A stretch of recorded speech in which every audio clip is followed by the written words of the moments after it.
வணக்கம் மக்களே! இந்த வீடியோல நம்ம பல பங்குகள் பற்றியான அப்டேட்டெல்லாம் டிஸ்கஸ் பண்ண போறோம். சூடான அப்டேட்டான HDFC பேங்க், ICICI பேங்கோட ரிசல்ட்டும் இந்த வீடியோல நம்ம டிஸ்கஸ் பண்ண போறோம். ஒன்னொன்னா நம்ம பார்ப்போம்.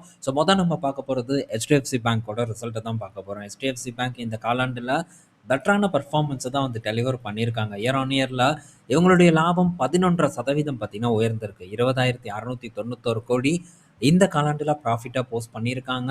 இது போன வருடம் பார்க்கும்போது 18,340 கோடியா இருக்கு. இதுவே போன காலாண்டு கூட கம்பேர் பண்ணும்போதும், இந்த காலாண்டோட பெர்ஃபார்மன்ஸ் பார்த்தீங்கன்னா, பெட்டரான ஒரு பெர்ஃபார்மன்ஸா தான் HDFC பேங்க்குக்கு அமைஞ்சிருக்கு. ஸோ மெயினா இந்த ப்ராஃபிட் எப்படி வந்திருக்குன்னா, ட்ரெஷரி இன்கம் பார்த்தீங்கன்னா நல்லா வந்திருக்கு. So treasury profit, loan growth நல்லா இருக்கு. அசெட் குவாலிட்டியும் பார்த்தீங்கன்னா அருமையா மெயின்டெயின் பண்ணியிருக்காங்க. இதெல்லாம் HDFC பேங்கோட ப்ராஃபிட்ல ரிஃப்ளெக்ட் ஆயிருக்கு. அப்பவும் நீங்க கேட்கலாம், ஸோ போன காலாண்டு கூட கம்பேர் பண்ணும்போது குறைவா தானே இருக்குன்ட்டு. அதில சில விஷயங்கள் எல்லாம் இருக்கு. நம்ம பார்ப்போம். ஸோ ஃபர்ஸ்ட்டு பார்த்தீங்கன்னா, இவங்களுடைய அசெட் குவாலிட்டி பார்த்தீங்கன்னா, கிராஸ் என்பிஏ 1.24% இருக்கு. இது போன வருடம் 1.42% இருந்திருக்கு. நெட் என்பிஏ 0.42% இருக்கு. இது போன வருடம் இதே காலாண்டுல 0.46% இருக்கு. ஸோ இதெல்லாம் தாண்டி HDFC பேங்கோட பேலன்ஸ் ஷீட் நம்ம எடுத்து பார்த்தோம்னா, சைஸ் எவ்வளோ இருக்குன்னு நம்ம பார்த்தோம்னா, கிட்டத்தட்ட 40,00,000 கோடியை கடந்தாச்சு. ஓகே, எவ்வளோன்னு எக்ஸாக்ட் நம்பர் நம்ம பார்த்தோம்னா 40,88,987 கோடி HDFC பேங்கோட பேலன்ஸ் ஷீட் சைஸா வந்திருக்கு. எவ்வளோ பெருசா இருக்கு. கேட்கும்போதே நமக்கு பிரமிப்பா இருக்கும். அந்த அளவுக்கான ஒரு பெரிய பேங்க் இந்த HDFC பேங்க். டோட்டல் இன்கம் பார்க்கும்போது 33% பார்த்தீங்கன்னா வளர்ச்சி அடைஞ்சிருக்கு. 90,000 கோடி பண்ணியிருக்காங்க.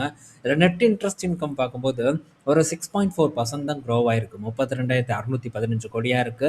அதர் இன்கம் பார்த்தீங்கன்னா 13,253 கோடியா இருக்கு. இது பெரும்பாலும் பார்த்தீங்கன்னா ட்ரெஷரி இன்கம் தான் டிரைவ் பண்ணியிருக்கு.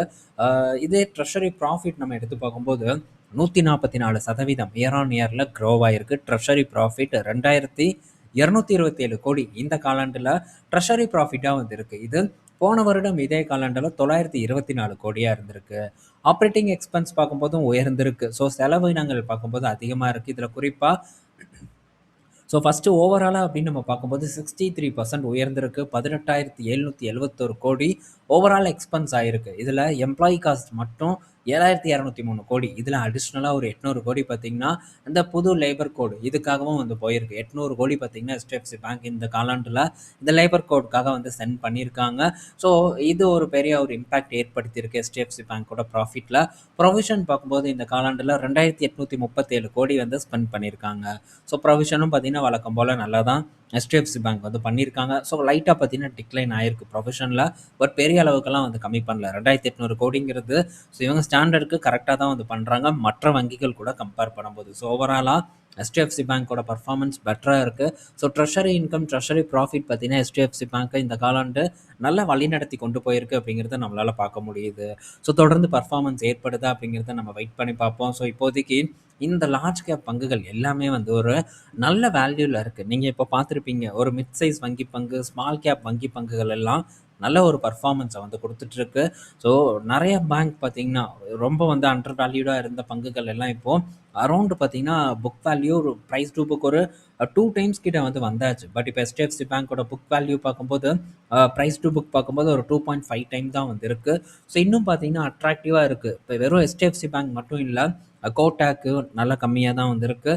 ஸோ ஆக்சஸ் பார்க்கும்போதும் அட்ராக்டிவாக தான் இருக்குது. ஸோ ஆல்மோஸ்ட் இந்த லார்ஜ் கேப் பங்குகள் எப்போவுமே ப்ரீமியமில் இருந்த பங்குகள் எல்லாமே இப்போ அட்ராக்டிவாக இருக்குது. ICICI மட்டும் இன்னும் கொஞ்சம் ப்ரீமியமில் ட்ரேட் ஆகிட்டு இருக்கு. மற்றபடி எல்லாமே நல்ல ஒரு இடத்துல இருக்குது. ஸோ நெக்ஸ்ட் ஒரு ரேலி வந்ததுன்னா இந்த லார்ஜ் கேப் பங்கு பெரிய அளவுக்கு பார்ட்டிசிபேட் பண்ணுன்னு நான் நினைக்கிறேன். நீங்கள் மற்ற பேங்க்கெல்லாம் எடுத்து பார்த்தீங்கன்னா ஆல்மோஸ்ட் எல்லாமே ஒரு நல்ல உச்சத்தை தொட்டிருக்கு. இன்னும் இந்த பெரிய பேங்க்ஸ் எல்லாம் அந்த அளவுக்கான ஒரு பர்ஃபார்மன்ஸை ஏற்படுத்தாமல் இருக்குது. ஒரு கன்சிஸ்டண்டான ஒரு பர்ஃபார்மன்ஸ் தான் ஏற்படுத்திட்டு இருக்கே தவிர ஒரு நல்ல ரேலி நடக்கலை. ஸோ விரைவில் நடக்கும் அப்படின்ட்டு நம்ம எதிர்பார்க்கலாம் இந்த செக்டரில். ஸோ இதை வச்சு பேஸ் பண்ணி நம்ம பார்ப்போம். அதுக்கு முன்னாடி ICICI பேங்கோட பர்ஃபார்மன்ஸை நம்ம பார்த்துடலாம். ஸோ ICICI பேங்க் இந்த காலாண்டில் சொதப்பிட்டாங்க. அவங்களுடைய லாபம் பார்த்தீங்கன்னா இயர் ஆன் இயரில் 4% வரைக்கும் டிக்ளைன் ஆயிருக்கு. போன காலாண்டு கூட கம்பேர் பண்ணும்போது கிட்டத்தட்ட ஒரு 8% வரைக்கும் பார்த்தீங்கன்னா, இவங்களுடைய லாபம் சரிவடைஞ்சிருக்கிறது நம்மளால பார்க்க முடியுது. இந்த காலாண்டுல 13,481 கோடி ப்ராஃபிட்டா போஸ்ட் பண்ணியிருக்காங்க. போன காலாண்டுல 14,318 கோடி கிட்ட இருக்கு.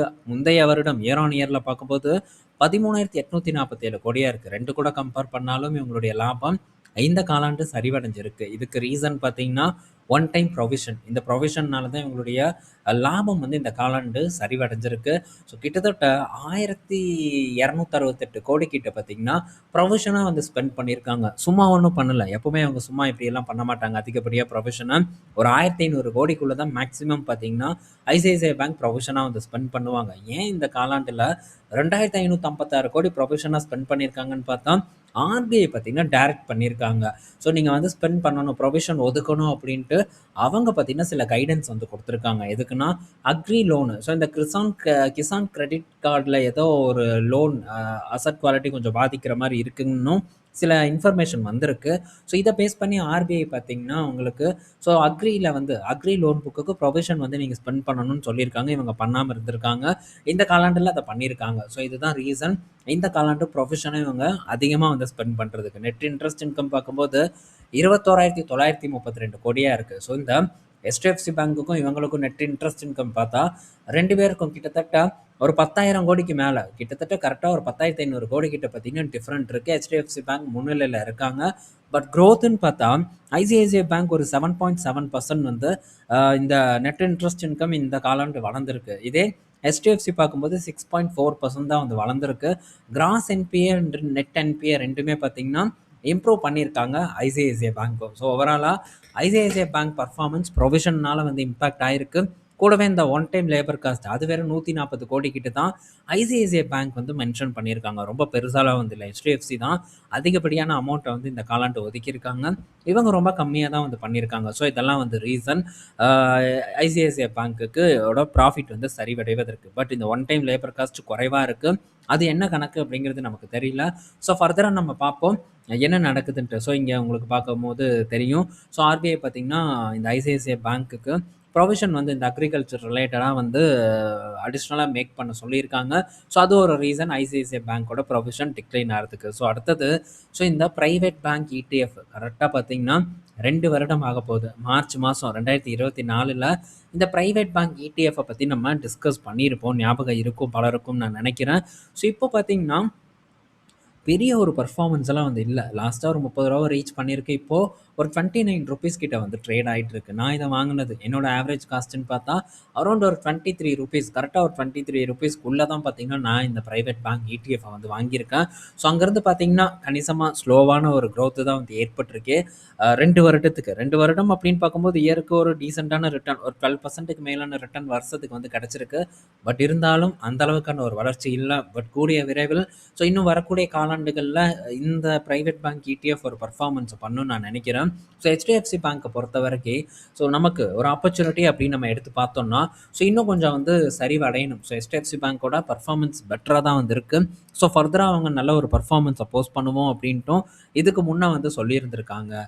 ஸோ இந்த இன்னும் கூடிய விரைவில் பண்ணுவோம். சிஸ்டத்தோட க்ரோத்தை விட நாங்கள் நல்ல ஒரு க்ரோத்தை காட்டுவோம் அப்படின்ட்டு ஹெச்டிஎஃப்சி பேங்க் மென்ஷன் பண்ணியிருக்காங்க.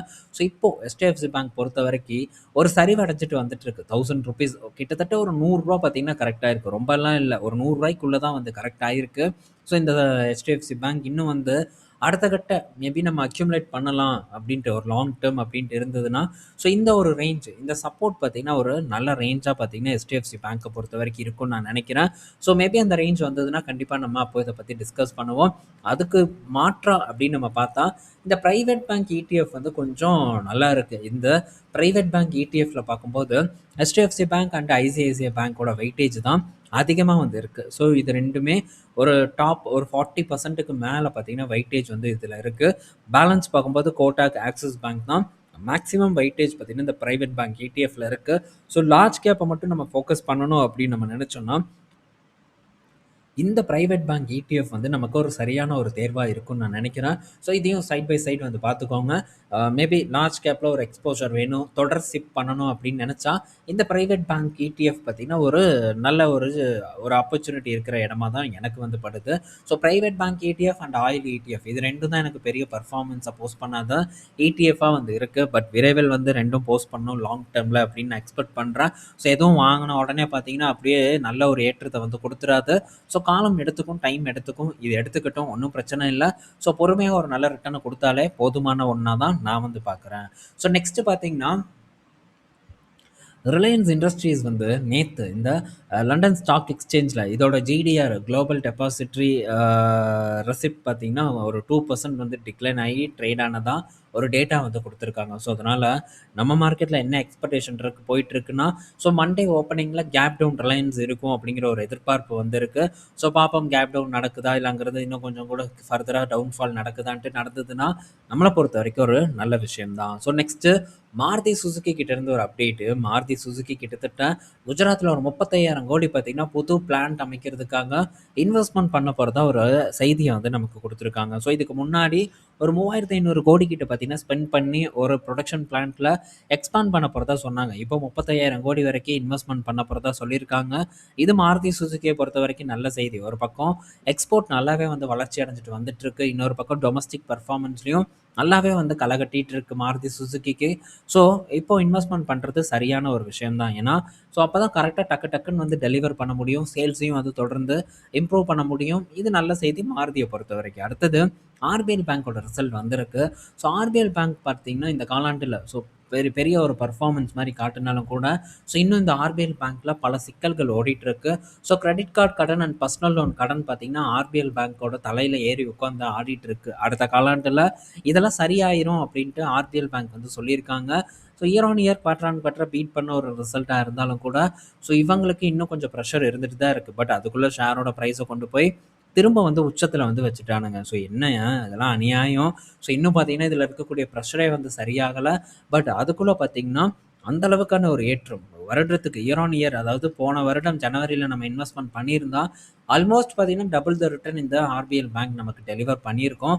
ஸோ இருந்தாலும் பிரஷர் இருக்கு. இதெல்லாம் தாண்டியும் இந்த பேங்க் ஒரு பெர்ஃபார்மன்ஸ வந்து போஸ்ட் பண்ணிட்டு இருக்கிறது ஆச்சரியத்துக்குரிய ஒரு விஷயம் தான். அடுத்தது எஸ் பேங்கோட ரிசல்ட் வந்திருக்கு.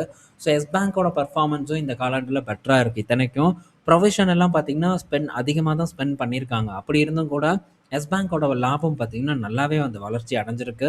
ஸோ, அசெட் குவாலிட்டியும் அப்படியே கொஞ்சம் கொஞ்சமா இம்ப்ரூவ் பண்ணிட்டு வந்துட்டு இருக்காங்க. பட் சீரிய வேகம் வந்து அசெட் குவாலிட்டியில எஸ் பேங்க் வந்து காட்டாம இருக்காங்கங்கிறதும் நமக்கு இங்க வந்து தெரிய வருது. ஸோ, இப்போ இந்த காலாண்டுல 957 கோடி நல்ல ஒரு ரொம்ப நாட்களுக்கு அப்புறம், ரொம்ப காலாண்டுகளுக்கு அப்புறம் ஒரு பெஸ்ட் எவர் குவார்ட்டரா எஸ் பேங்க்குக்கு வந்து இந்த காலாண்டு அமைஞ்சிருக்குன்னா, அதில எந்த விதமான சந்தேகமும் நமக்கு இல்ல.